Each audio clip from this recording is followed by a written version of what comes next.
How have you been? Things have been okay with me, I guess. You guess? Yeah. You don't look very convinced. How are things between you and Brad? Well, it's the same old situation. Hello everybody, today we are going to learn new topics which is really interesting and useful in speaking English.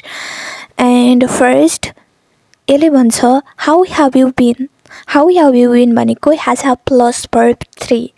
यो चाहिँ present perfect tense हो. यसको अर्थ हामीले जति बेला नेपालीमा एकाएकी plus छ का रूप गरिरहेका छौँ, खाइरहेका छौँ भन्नुपर्छ, त्यति बेला हामीले has have प्लस verb 3 लाएर सेन्टेन्स बनाउन सकिन्छ. यसको अर्थ ठ्याक्कै नेपालीको एकाएकी प्लस छ का रूपसँग मिल्छ. Things have been okay with me, I guess. मलाई लाग्छ सबै कुराहरू राम्ररी चलिरहेको छ. Things have been okay with me, I guess. You guess भनेर क्वेसन गर्न पर्यो. Yeah, you don't look अथवा हामीले you don't seem very convinced. How are things between you and Brad भनेर भन्न सक्छौँ. You don't look अथवा you don't seem very convinced. Convinced भनेको कुनै पनि कुरामा निश्चित भएको जस्तो विश्वस्त हुनु. Well, it's still the same old situation. Well, it's still the same old situation. ठिकै छ, यो अझै पुरानो पहिला जस्तो थियो त्यस्तै छ भनेर भन्नु पर्यो भने well, it's still the same old situation. अनि अब यसको नेक्स्ट पार्ट है त. He still hasn't proposed to you yet. No, he hasn't. I really doubt if we will ever get married. His divorce must affect him more deeply than I thought. Yes, I believe so too. Don't be so harsh on him though. Look on the bright side, Sam. Other than the fact that he hasn't proposed, you two have a great relationship. You're right. Okay, now let's move on to the second part. And it's her. He still hasn't proposed you yet. के उसले तिमीलाई अहिलेसम्म propose गरेको छैन भनेर सोध्नु पर्यो भने यसरी सोध्ने. He still hasn't proposed you yet. Has have plus verb 3 र एकाएकी प्लस छ का रूप एउटै है त. No, he hasn't. गरेको छैन. I really doubt if we ever get married. मलाई साँच्चीकै शङ्का छ यदि हामी बिहे गर्छौँ. His divorce must affect him more deeply as I thought. उसको सम्बन्ध विच्छेदले उसलाई मैले सोचेको भन्दा बढी असर गरेको हुनुपर्छ. Yes, I believe too. Don't be so harsh on him though.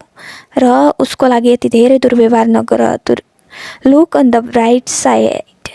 राम्रो पक्षलाई हेर. Other than the fact that he hasn't proposed, उसले प्रपोज नगरे पनि you two have a great relationship though. तिमीहरू दुईजनाको सम्बन्ध एकदमै राम्रो छ. You are right. तिमी सही छौ. And now let's move on to the vocabulary part. The first one is convinced. Convinced भनेको एडजेक्टिभ. केही कुरामा पूर्ण रूपमा निश्चित अथवा विश्वस्त. She became convinced that something was wrong. She became convinced that something was wrong. केही गडबड भएको कुरामा उनी विश्वस्त भइन् अथवा विश्वस्त थिइन्. She became convinced that something was wrong. And the second one is affect. असर गर्नु अथवा कुनै कुरालाई प्रभावित गर्नु. She must have affected them to get that kind of emotional response. She must have affected them to get that kind of emotional response.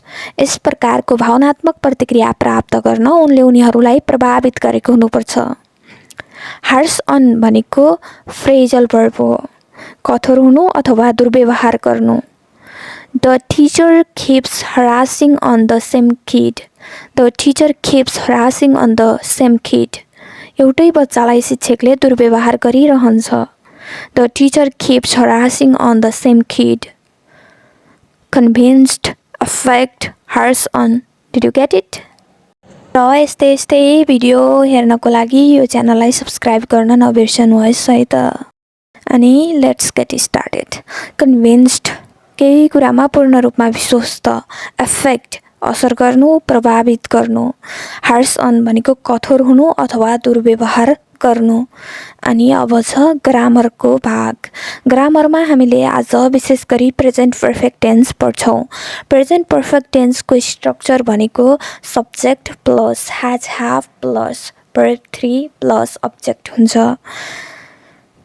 र यसको पोजिटिभमा हुन्छ he has proposed me र यसलाई नेगेटिभ बनाउनु पर्यो भने ह्याज र ह्याभको पछाडि हामीले नट थप्यौँ भने यो नेगेटिभ बन्छ he hasn't proposed me उसले मलाई प्रस्ताव गरेको छैन ह्याज he proposed you उसले तिमीलाई प्रस्ताव गरेको छ he has proposed me उसले मलाई प्रस्ताव गरेको छ अनि अर्को उदाहरण हेरौँ I have studied English language मैले अंग्रेजी भाषा पढेको छु I haven't studied English language मैले अंग्रेजी भाषा पढेको छैन Have you studied English language के तिमीले अंग्रेजी भाषा पढेका छौ र यहाँ ह्याज र ह्याभ कति बेला युज गर्ने भन्दा सिंगुलर नाउन जस्तै he she it आउँछ त्यति बेला हामीले ह्याज प्रयोग गर्ने र जति बेला प्लुरल नाउन आउँछ I we you आउँछ त्यति बेला हामीले ह्याभ प्रयोग गर्न सक्छौं